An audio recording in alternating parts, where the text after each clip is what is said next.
একটি হাদিস খুবগার মধ্যে তেলাওয়াত করেছি।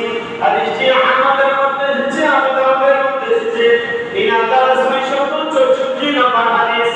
আবু হুরায়রা রাদিয়াল্লাহু তাআলা আনহু বলেন, রাসূলুল্লাহ সাল্লাল্লাহু আলাইহি ওয়াসাল্লাম ইরশাদ করেন, যে ব্যক্তি জ্ঞান অর্জন করলো, ইলম অর্জন করলো, কোন কিছু শিখলো, কোন শিক্ষা অর্জন করলো, একমাত্র আল্লাহ সুবহানাহু ওয়া তাআলাকে রাজি খুশি করার জন্য আল্লাহ তাআলা এই জ্ঞানকে কবুল করবেন, এই শিক্ষাকে আল্লাহ কবুল করবেন।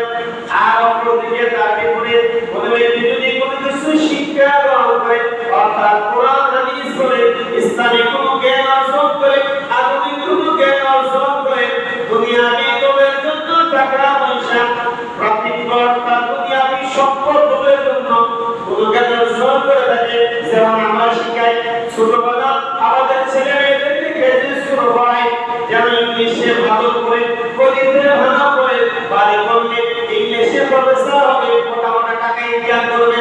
আমার ছেলে গণিত পড়ার পর হিসাব বিজ্ঞান করবে, ব্যাংকে চাকরি করবে, বাংলাদেশের শ্রেষ্ঠ চাকরিজীবী হবে। আমার উদ্দেশ্য হলো আমার ছেলের মাধ্যমে টাকা ইনকাম করে আমি খাবো। আল্লাহ বলেন, তরবিয়তটার কারণে তোর ছেলেও হারাম, তুইও হারামের মধ্যে নিমজ্জিত। উদ্দেশ্যটা টাকা পয়সা। আল্লাহ রাসূল এই হাদিসের মধ্যে বলে দিলেন, আপনি যে জ্ঞান অর্জন করবেন, যে জ্ঞান অর্জন করবেন, এই জ্ঞান অর্জন দ্বারা দুনিয়ার উদ্দেশ্য থাকে যাবে না। যে ব্যক্তি এই জ্ঞান অর্জন করবে, দুনিয়ার সম্পদের লোভে, টাকা পয়সা লোভে, আল্লাহ রাব্বুল আলামিন ওই ব্যক্তিকে কিয়ামতের দিন জান্নাতের কোনো সুগন্ধি দিবেন না। ওই ব্যক্তি জান্নাতের কোনো সুগন্ধি পাবে না।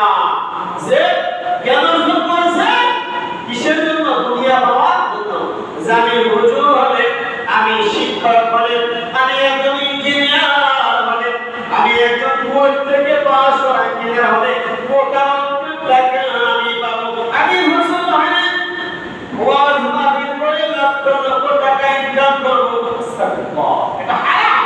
আল্লাহ আপনাকে আমাকে প্রত্যেকটা মানুষের কাছে দান করার সুযোগ করে আমি এই পৃথিবীর জমিনে আমি আপনি প্রত্যেকটা মানুষকে আল্লাহ রাব্বুল আলামিন কিয়ামতের ময়দানে, হাসরের ময়দানে আল্লাহ যখন বিচার করবেন, কাউকে ছাড়তে দিবেন না, প্রত্যেকটা মানুষের বিচার করবেন। এবার আসেন